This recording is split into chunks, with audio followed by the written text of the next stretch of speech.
Buongiorno, buon pomeriggio ed eccoci nuovamente qui dal Salone Internazionale del Libro di Torino. Oggi è il 15 maggio 2016, pronti a presentarvi un nuovo libro intitolato Le storie del caminetto di Becky Fiorello e Grace Freeman. Un libro singolare per il quale iniziamo leggendo due brani che vi daranno una panoramica sul libro e vi daranno anche il carattere diverso delle due autrici.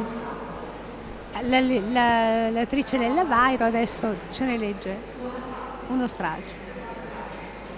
Il capitano di corvetta Jack Castle era in un insolito appartamento di una casa di Cartagena. Appena entrato aveva messo la legna nell'enorme camino e l'aveva accesa senza difficoltà. Ora il calore si stava già gradevolmente diffondendo tra le pareti, un po' fuori moda, ma pulito e accogliente.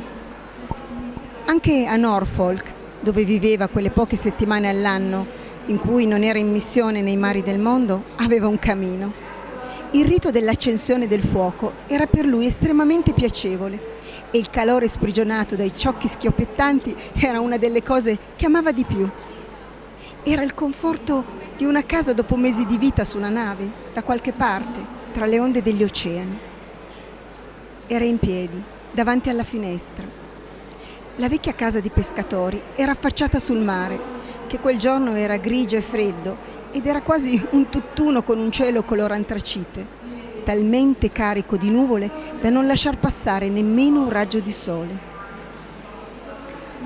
Era in anticipo all'appuntamento di quasi un'ora e poteva permettersi di indugiare nei ricordi dell'ultimo anno della sua vita. Un anno che aveva preso una piega che lui non si sarebbe mai aspettato.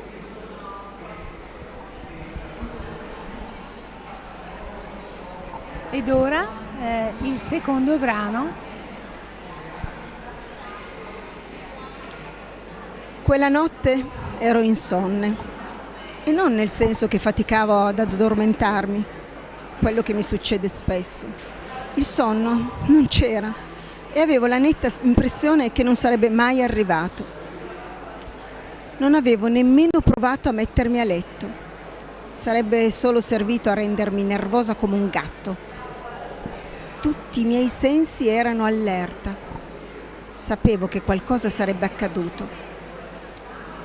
Non sono sempre stata così come sono ora. C'è stato un tempo della mia vita in cui ero solo una ragazza come tutte le altre, che sospirava davanti alle foto degli attori e dei cantanti e che sognava un giorno di sposarsi, andare a vivere in una bella casetta con giardino insieme a un bel marito. Possibilmente il suddetto attore o cantante, ma anche un bel ragazzo del vicinato non era una brutta idea. 2,5 figli e un labrador. In cucina, con una tazza di tè e qualche biscotto, pensavo a me stessa. In paese, qui a Tanner Corner, Soul River, New Jersey, tutti mi conoscono come signora Sanders. Ben pochi sanno che il mio nome è Pauline. Ma d'altra parte ben pochi si curano di me. Sto defilata, evito le manifestazioni, faccio la segretaria allo studio medico del dottor Hook. Voto quando c'è da votare, pago le tasse e non ho mai dato scandalo.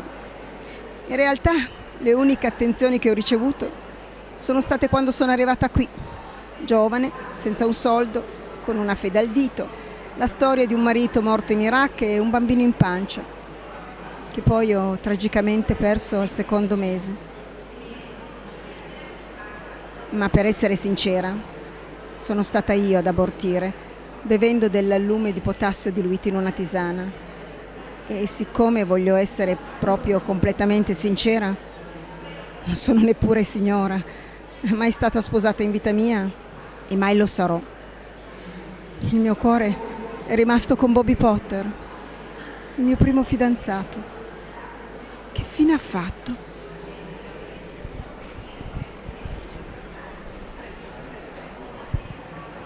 Bene, Allora, 2 brani letti splendidamente da Lella Vairo e 2 occasioni per entrare nel libro e per chiederci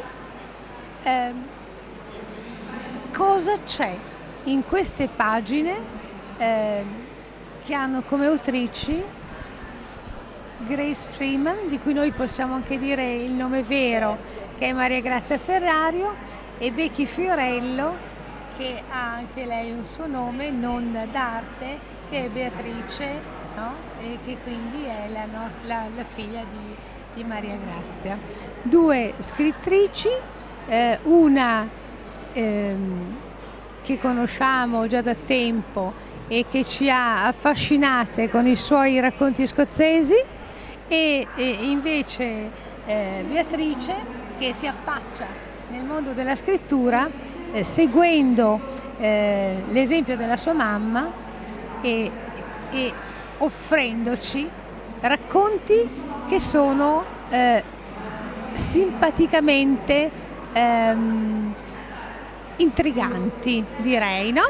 Ecco, Maria Grazia, allora, parlaci un po' dei tuoi trascorsi letterari, di come hai saputo agganciare l'attenzione di un'infinità di donne, me compresa, che ho detto, ma insomma non ne scrivi più di racconti così, non scrivi più libri che ti tengono lì incollata alla lettura finché non hai letto l'ultima pagina dell'ultimo libro. Sì. E ti ricordi quando ho detto, ma adesso sto scrivendo cose nuove, sto scrivendo un racconto. Dai, raccontaci cosa hai fatto prima e cosa hai fatto ora e cosa farai dopo. Sì, Coraggio. io direi che prima, si parla di 4-5 anni fa, effettivamente ho cominciato, era in un periodo un po' così della mia vita, e ho cominciato a trovare questo sfogo nella scrittura.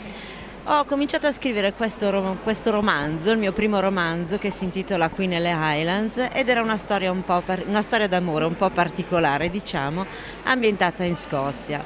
Diciamo che poi la cosa mi ha preso un po' la mano, nel senso che dopo questo primo libro ho deciso di continuare questa storia, ed è arrivato il secondo. Poi durante il secondo mi sono trovata in una situazione in cui dovevo per forza andare ulteriormente anche avanti. perché le lettrici si strappavano i capelli, e quindi è arrivato il terzo capitolo. Adesso io questo amo definirla la mia trilogia scozzese. La trilogia scozzese. Molto modestamente. Che si leggeva con grande piacere e raccontava le vicende di una donna innamorata. Sì, perdutamente. In una situazione impossibile o forse semplicemente in una situazione d'amore delicata, sì, raccontata con grande equilibrio e con grande signorilità. Ecco. Spero di sì. Era questo il mio intento. Perché la lettura tutto si può raccontare, ma il problema è riuscire a mantenere quell'equilibrio narrativo che tu riesci a fare, a tenere, no? Ecco. E dopo questo tuo, non possiamo dire esordio perché è stata una trilogia, quindi dopo questo triesordio, insomma, questo triplice, questa maratona di esordio, questo triplice esordio che ha lasciato tutti orfani dei protagonisti, e non so, hai detto che forse magari non si sa, sì. Ecco, non si sa cosa sta succedendo. Insieme avete scritto questa raccolta di racconti. Beatrice, come fa una ragazza della tua età, giovanissima, posso passarvelo io il microfono, una ragazza giovanissima a decidere di scrivere? Perché una ragazza scrive? Perché ha molto letto. Ho letto tantissimo. In realtà ho cominciato da piccola a raccontarmi le storie da sola, perché cominciando a leggere dei libri dovevo per forza andare a dormire prima che il libro fosse finito, quindi raccontavo a me stessa come pensavo che sarebbe andato avanti. Non ci azzeccavo mai. però ho sviluppato molto la fantasia e la capacità di trarre delle storie da delle semplici immagini. E chi è stata quella persona cattiva che ti ha insegnato a leggere, a leggere, a leggere? La mamma. La mamma. La mamma che ha fatto leggere, ha trasmesso l'amore per la lettura a Beatrice, tanto da farne alla fine una scrittrice, no? Non ha neanche dovuto faticare parecchio per farmi leggere. Perché sei un'appassionata lettrice. Non c'è un libro che abbia resistito chiuso di fronte a me. Ecco, quindi allora tu sei la colpevole. Magari. Sono totalmente colpevole, sì, è vero. Ma io ho cominciato già quando era piccola a raccontare le storie, le favole prima di dormire. Insomma, per noi la lettura è sempre stata una cosa molto presente nella nostra vita, e quasi da diventare un rifugio, non so come dire, un attimo così di intimità tra madre e figlia, e ha portato a tutto questo, insomma, è scaturito questo. Diciamo che il risultato è stato splendido. Dicevamo, le storie del caminetto. Allora, perché storie? Perché un caminetto? Ecco. Stephen King in un racconto disegna questa immagine di un caminetto in un punto di ritrovo, un club per soli uomini, dove ci si ritrova a raccontare storie, e sulla chiave di volta di questo caminetto sta scritta la frase: non è la storia, è colui che la racconta. Perché alla mi fine sembra molto evocativa. Esatto. In realtà non saprei spiegarla a parole razionalmente, ma mi sembra tanto evocativa che abbiamo voluto riprenderla, perché le nostre storie non sono semplicemente intrattenimento.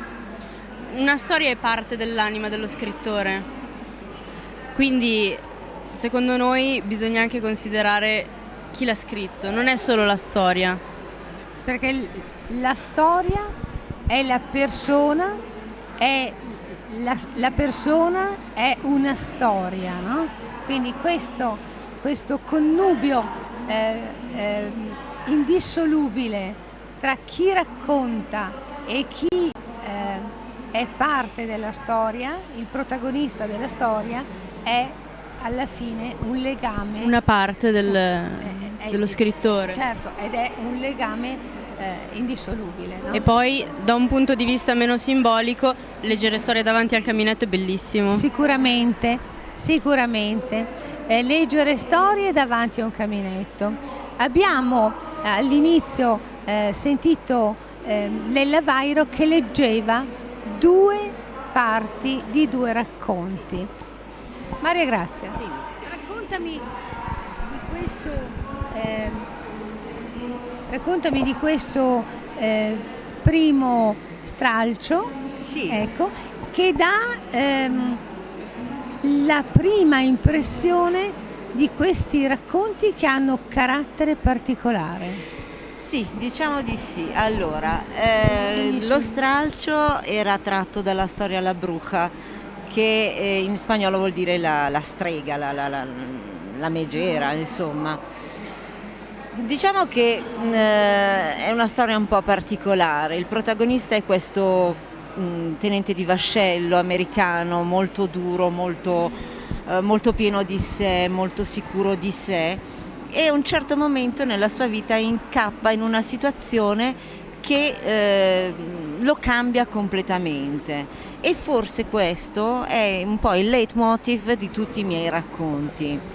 Cambia il protagonista, cambiano le ambientazioni, cambia tutto, però nella storia c'è sempre quello che io chiamo un punto di rottura, cioè succede qualcosa che fa cambiare vita, che fa riflettere, che fa fermare il protagonista e lo fa pensare a quello che è stata la sua vita e lo cambia in qualche modo. Il cosiddetto caso che non è caso. Che non è caso, no?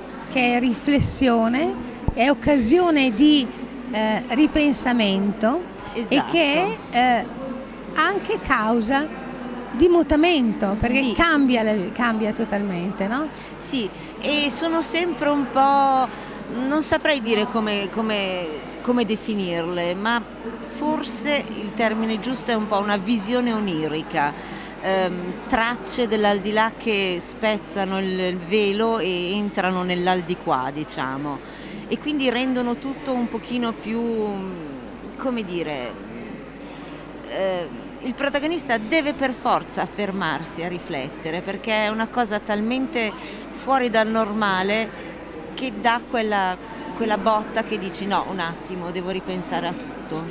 Esatto, i momenti così. Invece Leila Vai, ho letto il secondo brano, che è tratto da uno dei racconti di Beatrice. Beatrice, parlami invece del tuo modo di raccontare storie. Beh, innanzitutto le mie storie partono di solito da un'immagine, una semplice immagine, che sia un capoverso su un libro o qualcosa che vedo in giro, e da quell'immagine la mia mente comincia a chiedersi: ma se fosse qualcosa di strano, qualcosa di diverso, qualcosa a cui non siamo abituati? E vado a indagare sull'ignoto, sull'oscuro, quello che non conosciamo, che è quello che in realtà ci spaventa. Infatti i miei racconti principalmente sono horror, perché l'ignoto, ciò che non sappiamo, è ciò che va esorcizzato, sono le nostre paure. Direi che ai giovani piace l'horror come forma catartica, come modo per avere davanti tutta la paura possibile e poter dire: ah, però io ne sono fuori, cioè non è capitato a me, e chissà, se mi capitasse una cosa di questo genere forse potrei anche trovare la soluzione. Questo è il motivo per cui i giovani credo amino così tanto l'horror. Sì, credo anch'io.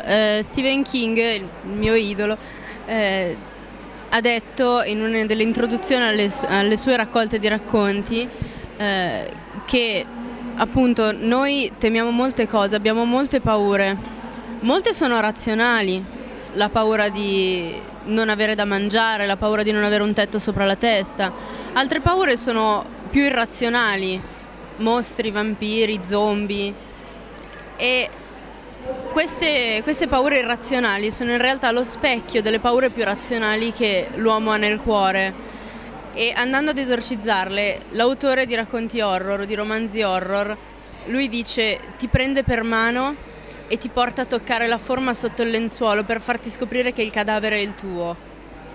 Noi esorcizziamo la morte, e io, scrivendo horror, esorcizzo la mia personale paura della morte.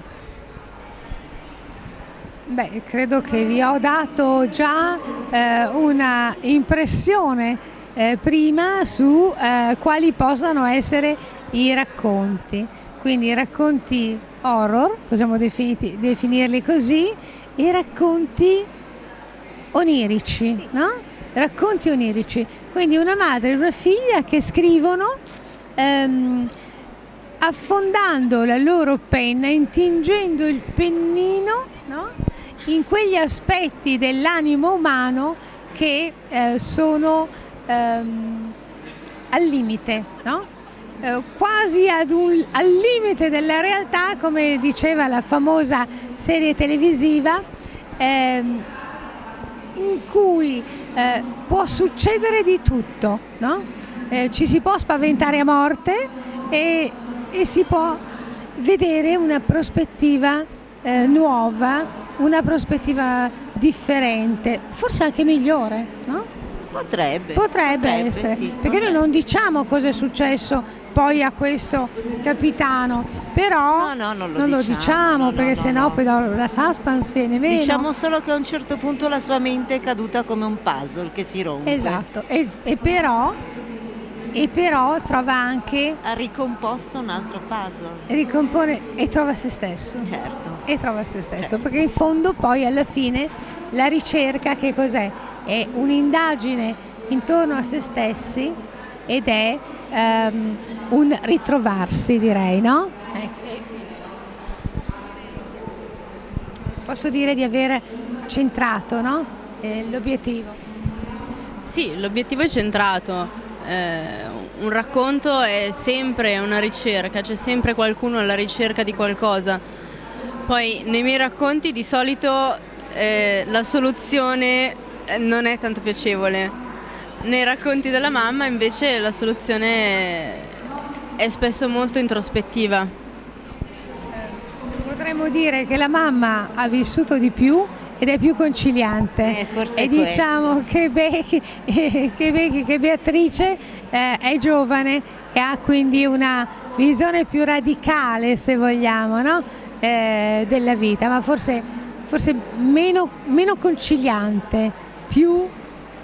Secondo me dipende dal fatto che leggo tantissimi romanzi horror e guardo tantissimi film horror. Poi accendi la televisione e vedi che l'horror è reale. Cioè tutto sommato la realtà è molto peggio. Esatto. E quindi diciamo che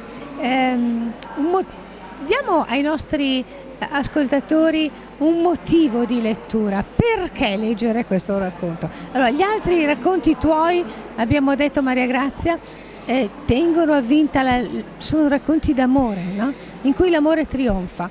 In questi racconti che cosa trionfa? Ma secondo me trionfa ancora l'amore, sicuramente, perché bene o male si tratta sempre di amore, o verso un figlio, o verso un padre che non c'è più, verso una mamma, si tratta sempre di amore. E cosa danno? Conforto. Io voglio sperare che diano conforto. La visione positiva della vita. La visione positiva, sì. E invece per te, Beatrice, perché questi racconti vanno letti? Perché sono scritti bene. E Perché modesta. sono scritti da te? No, mi sembra che possano intrattenere abbastanza bene. Forse non forniscono degli spunti di meditazione immediati come invece possono fare quelli della mamma, però sono comunque piacevoli da leggere. Certe volte un racconto è soltanto un racconto, è soltanto un modo per far passare un tempo, una mezz'ora sul treno, la coda in posta, quei 10 minuti di attesa che arrivino gli amici a prenderti per la serata. Certe volte un racconto è solo un racconto. E potremmo chiedere a Maria Grazia, che nella sua vita è un insegnante di inglese, no? Sì. Quindi ecco, hai questa conoscenza della letteratura inglese in cui il racconto è stimato e apprezzato moltissimo, proprio per quella velocità di lettura che diceva Sì, Beatrice e anche per quella velocità comunicativa che il racconto ha. Perché in Italia il racconto è così bistrattato e tutti preferiscono il tomo delle 400, 500, 600 pagine? Non saprei cosa dirti, in effetti anch'io personalmente, guarda, posso essere sincera con te, non ho mai apprezzato tantissimo i racconti. Mi piace chiudere il libro e aspettare il capitolo dopo, però effettivamente scrivendoli penso che si possa apprezzare il racconto, perché è un altro impatto, è un altro tipo di approccio col libro.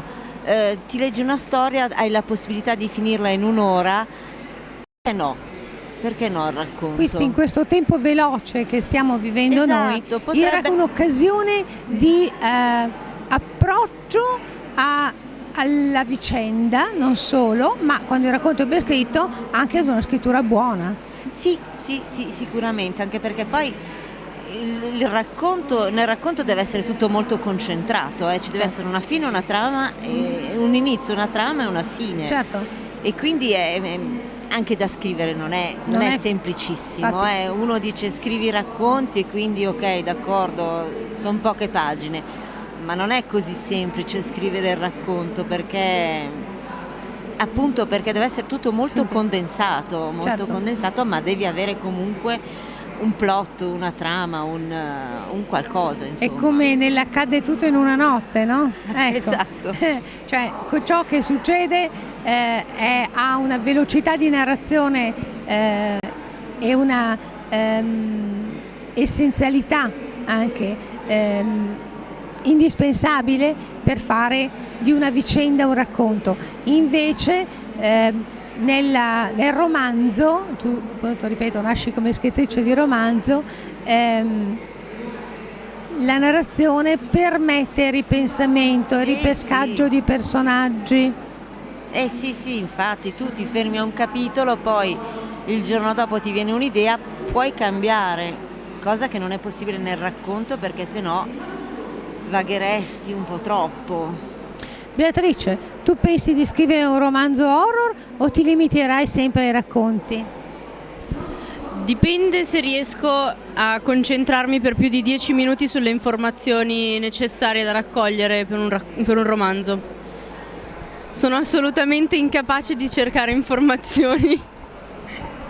Invece tu hai fatto anche una bella ricerca in questo tuo modo di scrivere. Sì, a me piace essere sicura di quello che scrivo. Per esempio, sempre nel racconto che abbiamo letto, La Lo Bruca, stralcio, dicevi, La no? Bruca, Ti sì, eri fatta infatti. uno studio. Mi sono fatta uno studio prima su tutti i vari gradi della Marina Militare statunitense e poi, se lo leggerete capirete perché, ho dovuto anche studiarmi i primi giorni della seconda guerra del Golfo, com'era Sì, stato. esatto. Quindi diciamo che sono racconti per tutti, per ragazzi più giovani, per persone con qualche anno in più, ma avvincenti, avvincenti dal primo all'ultimo. Quindi vi ripropongo il libro che è Le storie del caminetto di Grace Freeman e Becky Fiorello, in realtà madre e figlia, e che noi conosciamo abitualmente, amiche, Maria Grazia Ferrario e Beatrice Fiorello, che è la sua bambina, la sua giovane figlia, come dice lei, la giovane figlia. Benissimo, vi ringrazio e a presto, risentirci tutti quanti. Grazie a tutti. Ciao, ciao.